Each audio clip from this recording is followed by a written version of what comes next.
Hey, it's John Gafford. If you want to catch up more and see what we're doing, you can always go to thejohngafford.com, where we'll share any links that things we talked about on the show, as well as links to the YouTube where you can watch us live. And if you want to catch up with me on Instagram, you can always follow me at thejohngafford. I'm here. Give me a shout. Back from the break. Welcome back to part 2 of today's Power Move. My name is John Gafford. I'm your host. To the left of me, Colt, the Bulgarian mongoose Amidan. Best one. It's the best one. Stick with that. I mean, dude, if it ain't broke, this is the point of the show when I pander to you. If you're listening to me on some sort of, podcast device, please give us a highest star. See, we're just going highest star review. And if you're listening to us on the YouTube, make sure you do like and subscribe. Set that notification button when we do drop new videos. If you happen to land on this one, there's a part 1 you can go search for. You can find that there. So everything on YouTube is always cut in half as part 1 and part 2. All of the podcasts, of course, are just never-ending running. Today, we're discussing the 12 Rules of Life by Jordan Peterson. We've already talked about the first 2.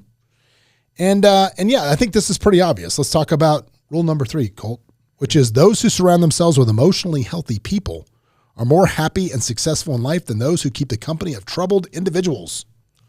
So far, this is number 1 in my opinion of what we've read. Number three in the book. Number 1 in your program. Yeah, number 1 in your heart. That's a good point. There you go. I preach this so hard to people. People mentally drain you. And that will make you make stupid decisions in life. You start comparing yourself against people that are negative and not doing well. I mean, it just creates a snowball effect that will ruin your life. I mean, it can be family, it can be anything, but that I get on a call with somebody and their 5 minutes of negativity, that will it sets my whole day off. You can't do that. You can't. I mean, here's the biggest problem. I don't think when it comes to who you choose to surround yourself with, I don't think people in most cases are willing to do the audit that they should. I don't think they're willing to look around and be like, holy shit, maybe I shouldn't be hanging out with the people that I've been hanging out with since high school that are still doing exactly the same stuff we were doing in high school. I mean, and here's the thing too. One of my favorite quotes is, just because you can't eat at my table anymore doesn't mean I want to see you starve. Right. Which what that means, if you don't catch the drift there, it's pretty obvious. But if you don't catch the drift, it means, bro, just because you don't hang out with somebody and let them influence your life the way that they have doesn't mean it has to be a hard stop. Doesn't mean you have to, you can drift away. It doesn't have to be, it can be the Irish goodbye. Nice. Where you don't say goodbye, you just disappear. Yeah, it's a go-to. I mean, I don't say goodbye to people at parties. I just leave. Yeah, I mean, people think it has to be this, like, we need to have a conversation about the future of our friendship. No, it doesn't. You just start surrounding yourself with better people. And when you're better people, all of a sudden, guess what? I'm too busy to sit around on the couch and drink beers and hear the same stories again for the 50th time and play Xbox. I don't have time to go to the corner PTs and waste my paycheck in a slot machine and eat shitty food and get fat. I don't have good time. Pizza there though. Yeah, you do have good. Is it good? They have one called the Gilroy. No, it's the only one. It's good. I disagree with pizza. But no, pizza. You said it right. If you haven't audited your friends, and I do it I do it all the time, honestly. But every 2 years, I do a hard audit. I'll sit there and see Facebook posts of 10 years ago. I'm like, those were fun times, but I couldn't still be with those people doing the same thing, right? And it's the same thing. It has nothing to do. You always grow. You grow apart. Sometimes you grow together, right? But for the majority of the time, usually you're growing apart from people because they're not in your same situation. So I audit all the time. I think that's the number 1 advice in any life coach would give you too. Well, I think too, but it's not just the people that you're around at the bar or at work or any of that stuff. The people you're around the most are the people that are coming down that feed on your social media, because most of us stare at it. You got to take an audit. I mean, there's a couple of people in town here. I'm not going to mention their name because that'd be a terrible thing to do. But it seems like they only go to social media. Look, yes, I come on here and I bitch about Chili's because I think it's funny. Right. Hopefully you think it's funny, even though it wasn't so funny at the time. It's funny now.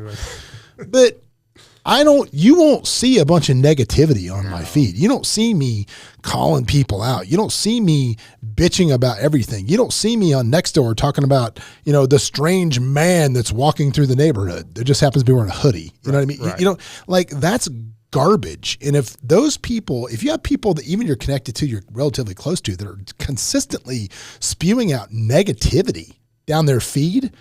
Like I love, there's a couple people in town that are realtors that love to realtor bash. Nice award you paid for. And I'm like, what, dude, why are you doing that? Why do you even care? Like, what does that affect you? What does that, all it does is paint you with this giant, you're a giant hater paintbrush is all it does. And it does anything. So look down your feed, man. If you are feeding your head with negativity, it's like a diet. If I eat Little Debbie's, which God willing, one day science will catch up and allow us to do that and stay in shape. But right now we can't. But if I eat Little Debbie's all day, man, I'm going to weigh 800 pounds, right? If you're filling your head with a bunch of negative garbage, what's going to happen? Dude, like we talked about it before in this show, I used to love Social Distortion, the band. I loved that band. I loved them until one day I actually thought about what Mike Ness was singing about. Lost my job, don't have this. It's just most depressing stuff ever. I'm like, bro, I can't even listen to this anymore.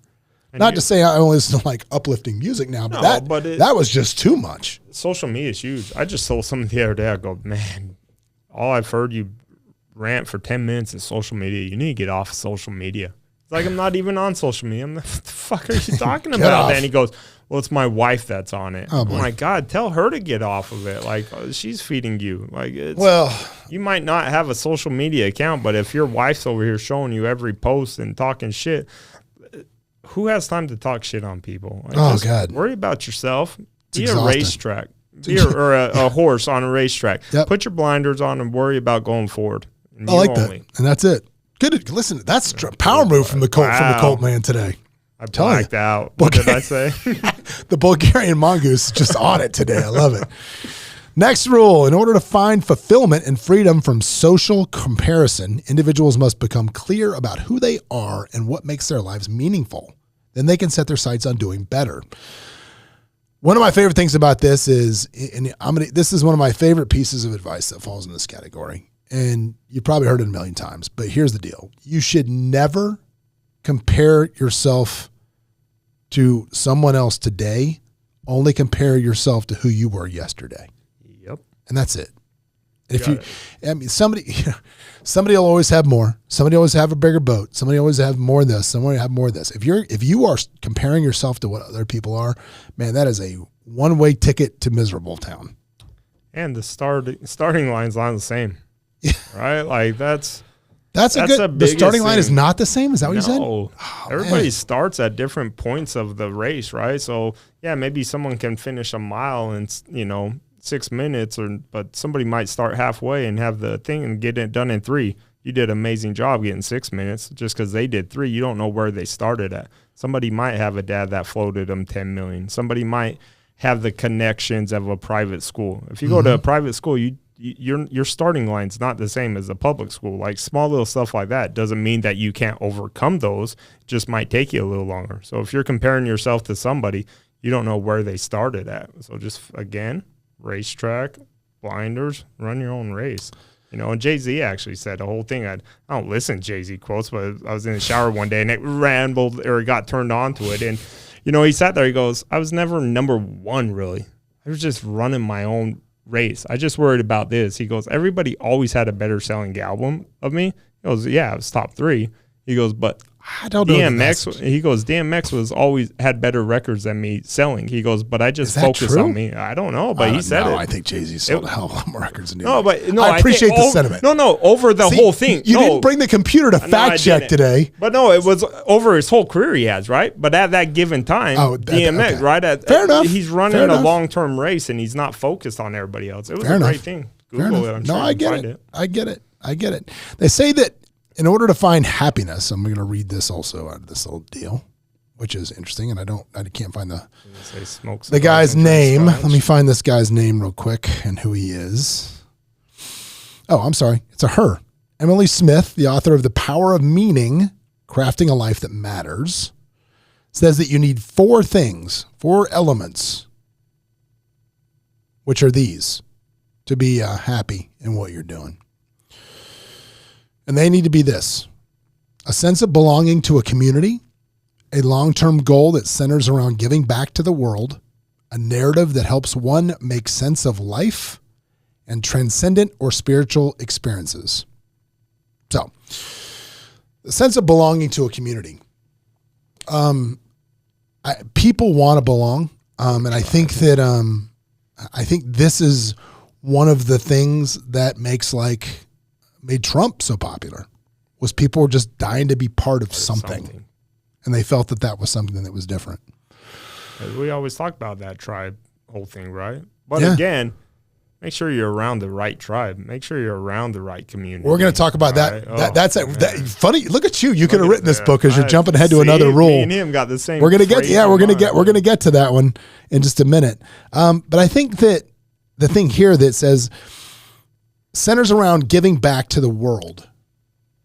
I think, and this is sometimes I've got to fight this battle within me a little bit, right? Sometimes I fight the battle, and I always bring this back to me being centered. It seems like when I go into overdrive chasing the dollars, when I'm in the overdrive of what I can get and what I have and what I do, I always find myself being very unhappy. Like I just, all of a sudden I'm like, this just doesn't, it's like putting on, it's like when you try on something at the store and you think you like it and you get it home and you put it on, you're like, it just ain't right. Yeah. I don't know what it is, but it ain't right. And I've got to get back to where I refocus on what can I do to help others? What can I do to impact others? What can I do to help somebody else win? Because in every bit of giant prosperity that I've had in my life has come through helping others get what they want. And that's absolutely true. Yep. You look at the real estate company, we got 590 agents that work here. It is successful because we are very good at helping them, or try to be very good at helping them get what they want.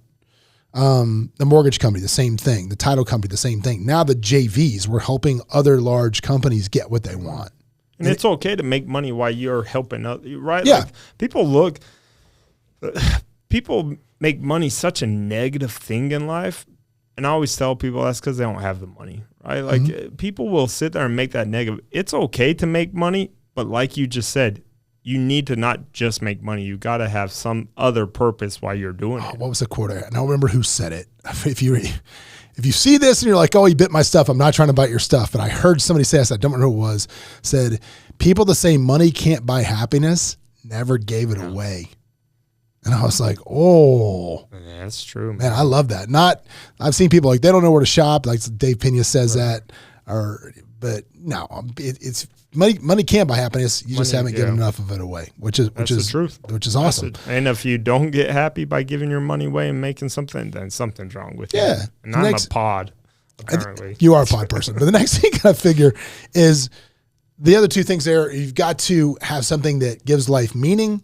Or gives life a direction. Why, the answer is the why are we here question, and then some sort of a spiritual transcendent idea as well. And I'm a true believer in that, right? Like I grew up around a religion that maybe was not what I thought religion was, but I always appreciated their religion because it gave them such purpose, right? And everybody, you can say what you want about certain religions, but for the most part, they're good people, right? And they've got a self-awareness of, having something bigger and better than you, right? It takes away the ego. Like I laugh, I'd go up to Utah in a Mercedes and they'd laugh at me like, oh, this guy's got ego. And it's like, no, dude, you're in a $130,000 truck. Yeah. You're giving crap over a $60,000 Mercedes. But, I think that's huge, right? And there's a lot of big people that says, to have success, maybe you don't have to believe in God, but you got to believe in something. Got to believe in something. Got to believe in something. Next insight. And I love this. When raising children, it is important to mercifully discipline them. Otherwise, the outside world will harshly discipline them when they're adults. I think we're seeing that now. We got a whole generation of timeout kids out there. I ain't telling you to beat your kids. I'm not telling you that. But what I am saying is you've got to have some boundaries. You've got to have some rules. But most important, you've got to have consequence. Yep. So many, I think so many parents got to the point where, because the consequences were somewhat difficult for the parents, that the consequences never come true. I've been guilty of that. I've been like, if you don't do this, you can't go to this. And all of a sudden it's like, well, shit, we all want to, we all want to go to, what are we going to do with him? How are we going to do this? How are we going to make this work? But you've got to, I just. That thing, I just had this talk with my son, my oldest son, was it Saturday? We were driving. And I sat there, I go, I know me and you bumped heads. I said, but that's because I want the best for you. Mm-hmm. And sure, I'm grounding you, and maybe you're grounded for a month from your phone or whatever. I said, but that's better off than what somebody's going to do in your job. They're going to fire you, and then that could you could go become homeless, right? Like you have to have consequences as a parent. Like you think this is stick to it. Yeah, you think your teacher's bad? Wait till you get a boss. Yep. No, for sure. Next one. Instead of responding to suffering of humanity by criticizing the world, it is better to turn inwards, perfect one's inner life, and spread goodness by example. Again, one of the things that made me famous when I was on The Apprentice was the line of, you need to stop pointing the finger and start pulling the thumb, is what I said to somebody. Yep.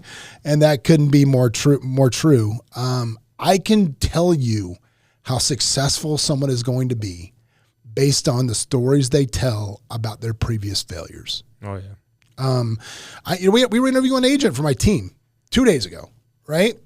And this person came in and sat down. We just hired 2 new people, but we had a crop of people come through, right? Everybody. And one of the people sat down, and this person proceeded to tell me, how all of these things that their old brokerage was doing was affecting them negatively, and how all of these things that they were doing is what caused this person to fail, and why they just felt they needed a fresh start was because all of this stuff of their old broker. There was no sense of personal responsibility. There was no anything. Anybody, look, if you're trying to get around positive people that are winning and you come in with excuses as to why the world stacked up against you, and why the world has been holding you down, successful people are going to run from you. Oh, that is. They don't want anything to do with you if you're pulling that bullshit. No one is holding you down except for yourself. That's right. Right? Like, yeah, you could be stuck at a bad brokerage that has bad everything about it. I could go show you the worst brokerage in town, and I'll show you still a very successful agent in there, right? Like, you could still be an amazing success. But maybe it's might be a little harder, but you could still be successful. But the problem is you're a one man at that time. You got to surround yourselves with great things, but yeah, I mean, you can't fix the world. You can only fix yourself. Well, again, this goes back to the ego being the enemy. People have to protect their ego at all expenses, at all costs to protect the ego. Oh, it can't be me. It's got to be X. It's got to be somebody else that did this to me. It's got to be these external forces of why I'm in the predicament I am now. Forget any of the decisions or choices that you may have made coming along. Right. Oh, no, none of that. This is all on you. So in that aspect, man, take responsibility for what you're doing. I promise, because here's the difference. This is why it is so important for happiness to do this. Okay. Colt, what hurts you more? Let me ask you a question. What hurts you more? Admitting to yourself that you screwed up and created a problem, or the general belief that something outside has created a problem that you have no solution for? What hurts? What's more painful? Yeah, what's more painful? I mean, I can honestly say I screw up and I'm okay with that. Dude. Like that doesn't hurt me. It frustrates me, right? Mm-hmm. Like if I screw something up, I'm like, well, that was stupid of me. How, but it's like the boogeyman. Yeah. I mean, do you want to be scared? Oh, this external force that I have no control over? I mean, how frightening is that to go through life thinking you have no control over anything and you are literally just spinning at the will of every single power about you? Like I've got 3 issues right now on real estate. 2 of them I'm like, whatever. Like I have no control or whatever. The one I was like, I could have maybe fixed that, right? Like you cannot live life worrying about what other people. And my wife is the best about this. Now, sometimes you got to look at outside factors and put that into your risk and business, but you can't. I mean, you need to just jump in at stuff and worry about what you can do. I agree. Yeah. Well, this next one, I literally could have done a whole hour on this. But here it comes. You ready? Sacrificing one's life to the pursuit of the highest good instead of clinging blindly to an ideology will lead to a meaningful life. Dude, I wish people in this country, I wish people everywhere would learn this. This is what makes you dangerous in society everywhere. This is what makes you dangerous when you decide to cling blindly to an ideology regardless of what the ideology is saying. Question everything. Dude, if you are a Republican, if you are a Democrat, you do not have to agree with every single thing that either one of those parties says. You do not. You shouldn't. You should not. How can you blindly go down a rabbit hole? There are people, and you look at the zealots, and again, I have a relationship with the man, but you look at the zealots that came down from Trump. And dude, we talk about the Trump presidency. Do I like the financial policy? Absolutely. Do I think that the way he handled the majority of situations outside of policy were complete disasters? Yes, I do. Yes, I do. That. Do I think the guy would sit there and say blatant lies? Yeah, I do. Because I'm not stupid. But here's the problem. People attach their identities to that ideology of following Trump. And oh my God, he can't say anything wrong. If he says something wrong, then oh my God, then it cripples my ideology. Dude, but seek the truth, do what's best for the common good, and don't just blindly get in line like sheep. You look online right now, and social media is now full of people pushing causes that also sell the protest signs. Amen. Be it t-shirts, hats, whatever it may be. Do not buy into a cause sold by somebody profiting from said cause. There's always an angle. There's always an option. And people just blindly chase this shit. And what's even worse, they see it and then they blindly regurgitate it because that ideology has to be part of who they are. Right now in America, there is an ideology of I hate Democrats. There's an ideology of, because they just have to be evil. No, they just think differently than you do. They don't have to. They don't have to be evil. But to be fair, there's also a portion of the far left that if you say you're Republican, we'll call you a Nazi. You're a racist Nazi. A racist Nazi, which is crazy. The problem is we shouldn't be attaching ourselves publicly to any of that. That was the biggest thing growing up. Don't talk about politics or religion. Now that's all everybody talks about, and now it makes it great if we could go back to that. That'd be lovely. Gosh, I just wish we would, because there are great lefts and there are great rights and they're great everybody in between, right? And I'm pretty much going to go 80% out this way, go 80% out that way, chop off the ends, and then we're fine. And you're good. That's what I'm going to go with. And that's what it is, right? We've gone, the Tea Party went way too right. This is going way too left. And now everybody's, I've got to. If not, I'm going to be called, they shouldn't know it. Let's just get to the middle. Back to the middle where we all can get along and have civilized conversations. Oh my God. Number 8, telling the truth helps protect people from misery and society from corruption. I don't think we need to talk too much about that. I mean, I think for me, telling the truth is the easiest thing to do because I'd have to remember less.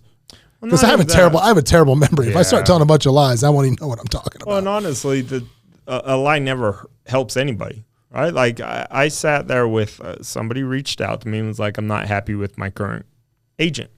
Mm-hmm. And they told me why, and I said, I don't like to badmouth, but yeah, probably not. And they go, well, I don't know what to do. And I go, tell him the truth. And he goes, well, I don't want to hurt his feeling. I go, no, you're doing him no good. He thinks he can do commercial real estate, and he can't. Do him a favor by telling him the truth so he doesn't get in a lawsuit. Sometimes telling the truth might not be great. If someone's wearing some freaking outfit that looks horrendous, don't tell them it looks good, because they might go and, lose a client over it, or it just, I don't know, as simplistic as that. Just tell everybody the truth. Yeah. Truth hurts too. Here's the thing though. Let me ask you this. What's worse? Because I will say that I'll admit that when I was a kid, when I was like younger, I would, tell some outlandish, stupid stories to try to make myself appeal more than I was, more of anything of what I was. And, now I don't give a shit, but back then I did, because, it was an ego problem. So is that worse, or is it telling lies about factual things to bend the truth? Like, what's worse? It's all the same. I think it's probably all the same. Yeah, I was going to say. I think if you're going to do one, you'll do the other. If you lie to yourself, or I don't know. I mean, like you said, don't get yourself, especially in business, guys, because if you tell lies, eventually truth comes out. And people call me all the time, and I go, okay, we'll do this. And then I find out I gave you advice based off of what you asked me. Yeah. Which was fake. If you gave me the truth, I could have fixed it a lot easier. Now it's a big issue. That happens a lot in the brokerage business, when an agent will tell me 80% of what I need to hear, leave out the 20% that puts them in hot water, and then I find it out from the other brokerage, which I hate that. I hate that, which is brutal. Number 9, truly listening brings about personal growth. We talked a couple weeks ago about setting your phone down, really listening to people, and I'm going to give you a great tip for listening to people right now. All right. Whenever you're discussing something with somebody, if you want them to really know that you're listening, do this. No matter what they say, repeat it back to them, especially in an argument with women. And by the way, don't ever say calm down. Yeah. Ever. No. Ever. Don't ever. Yeah, don't say calm down. But no. But if you're having an argument, like you say, okay, let me understand. You feel this way, this way, this way, this way. Okay, cool. And then you can address it. If you are going into a conversation that's serious, where you have to discuss some pain points, go ahead and write down the things that you want to cover on a pad, and then write down a couple questions you want answers to. This way you don't have to think about what you're going to say next, because most of the people you're talking to, believe it or not, they're just thinking about what they're going to say next. They're not really listening to what you're saying. I always tell people, it's like when you're getting up in front of school to give a big project, and you're all nervous because you think everybody's listening, and everybody's sitting around not listening to you. They're all nervous about what they're going to say. That's right. And now it says that studies have shown recently that we retain less than 10% of what we hear from a face-to-face conversation. Right. And I say this as well. I agree because social media. Yeah, because social media. Yep. But I say this as well. If you're in sales or any type of business, and this is crucial. If you have a conversation where you discuss a deal point, or you discuss something that may come up later with a client, make sure you send them an email following saying, to recap our conversation. Because as soon as it comes up 2 weeks later and they're like, I don't remember saying that. I don't remember that.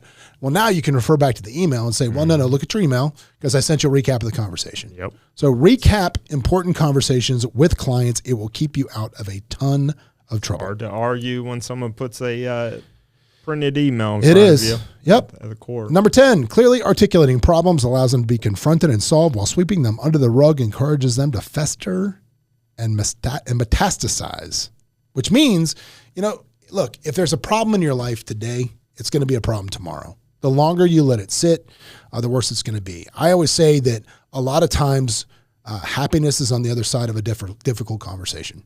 A lot of times. Holding stuff in is the worst thing you can do. Especially, man, if you're married. Like, one of the things I'll say is cool with me and my wife is I have no issue, and neither does my wife, like, hey, can I talk to you? This is bothering me. Yeah. Like, I'm proud of that fact, and we listen to each other. So there's not a whole lot of like, remember 6 months ago when you did that? No. Like, what? No, that doesn't really happen in my house, because, we're very comfortable with having those conversations about what's working for us and what's not in the relationship, which is good. Relationships, business, anything. Relationships. I mean, if you've got something hard to do with a client, just pick it up, because once you do, ignore that call and it goes to voicemail. Every time you're looking at your phone, that's all you're thinking about. What's this voicemail saying? How pissed off are they? You're going to eventually have to have that conversation, and you might as well do it now. I always tell people, like, why are you letting this go till Monday? You're waiting from Friday now, Saturday, Sunday. It's ruining your whole thing. I mean, there are times where it's like for example, right now I keep looking at my phone because I'm trying to have a difficult conversation with somebody, and they're not returning my call. No, that's another business partner for another deal. But it's like, dude, did you mess this up or not? I need to know if you messed it up because I need to find this out, right? And I know they screwed up. I know this guy's deal screwed up, and he doesn't want to have this conversation, but I could fix it, and I could have fixed it 10 days ago when I heard about it. But why ignore phone calls? Why ignore anything? Dude, more than that, the best example of that is, why are men cheaper to insure than women? Yep. Do you know why? A lot of people think it's because women can have babies and stuff. No, it's because when women get sick, they go to the damn doctor. Yep. Men, well, I'll be fine, and I'm dead. That you look at little skin cancer. Dude, my father-in-law died from, and he had gallstones, which is nothing. Crazy. Nothing. Wow. He just ignored it for so long. He went styptic, I guess they call it, and that was it. And had he just gone to the doctor and got it looked at, it would have been, fine. So yeah, don't sweep your problems under. Mm-hmm. Okay, here we go, Colt. You ready? Here we go. If you're still watching at the 30-minute mark. Number 11, gender differences are biological, not socially constructed, and attempting to squash them is bad for society. Advocating equality for women as well as for people of color and people with disabilities is illogical. Essentially what Jordan Peterson is trying to say here is that by having any type of prejudice against anybody, for example, if you look at affirmative action where they say like, oh, you have to take so many people of color, whatever, blah, blah, blah, versus these people. But if you're discriminating against people of one race so you can let another one in based on race, that in itself is racism. Now, again, thanks for the power move. I'm not going to touch that one. We're going to move on because we don't have any type of a descending point at all. Colt, you have no comment on that one? Hard no comment. Okay, got it. All right. Number 12, crisis as well as the suffering of day-to-day existence can be managed by focusing on small amounts of love and beauty, which I like this too, man. This is where we're going to finish it up on this one. Just find something small, man. Find a win. And if you don't do this, always say that. This is, everything starts with gratitude. Everything. If you're not where you're at, if you're not in a place where you're happy in your life, if you're not a place where you feel good about things, man, you're not being grateful enough for what you do have. The Stoics always say that true wealth is not about wanting more. It's about really wanting for nothing is what it is. It's not about having more. It's about wanting for nothing. In the morning when you wake up, at night before you close your eyes, think of 5 things that you're grateful for and really lean into that. And really, really lean into how they make you feel. Because I promise, if you walk around in a state of being grateful for your life, for the things that you have, for the friends that you have, the relationships you have, for the sky above, or for the fact that you just got to wake up again this morning, your life will change. Amen. Amen. They always say, it's okay to want more. Just be grateful for what you have. Yep. With the where you want more, that's totally fine. Don't push that to the side and say, well, I got to get rid of wanting a nicer house or whatever. But be grateful that you have the house you're in right now. That's right. Be grateful. Well, speaking of grateful, man, I am so grateful that you guys take your time to spend with us. Hopefully some of the information we give you does help you. It is really our intent. If you like what we do, tell a friend. If you hate what we do, tell 2, because it doesn't matter if they're talking good about you.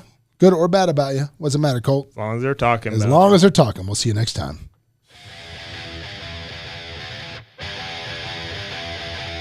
Hey, it's John Gafford. If you want to catch up more and see what we're doing, you can always go to thejohngafford.com, where we'll share any links things we talked about on the show, as well as links to the YouTube where you can watch us live. And if you want to catch up with me on Instagram, you can always follow me at thejohngafford. I'm here. Give me a shout.